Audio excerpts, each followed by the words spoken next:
how to set a time limit to turn off interaction control automatically after a set time on the Samsung Galaxy S25, S25 Plus, Edge or Ultra.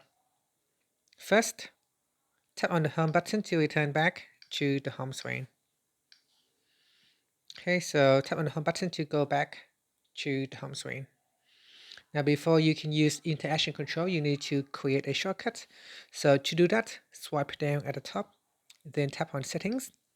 In settings, scroll down, then tap on accessibility, then tap on interaction and dexterity. From here, tap on interaction control, then make sure you turn on the shortcut. So tap on the toggle button to turn it on. And then tap on the left hand side panel and assign a shortcut. Okay, after that, go back to the home screen. Then open up an app that you would like to lock. Now press on the side button and volume up button to open up the shortcut menu. Then from the list, scroll down and tap on interaction control. Here I have decided to block the whole screen, or you can block past the screen.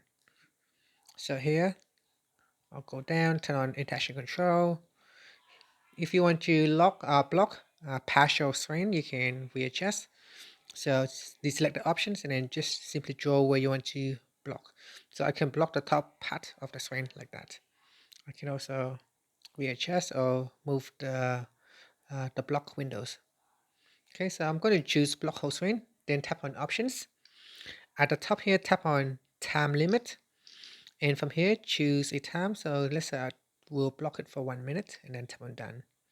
Then tap on the back key and then tap on done to begin the interaction control. And that's it. So this whole screen here being blocked. It will be blocked for 1 minute. And that's it. If you want to manually unblock it, just press on the side button and the volume up key to deactivate interaction control. And that's it. Thank you for watching this video. If you find it helpful, please like and subscribe to my channel for more videos.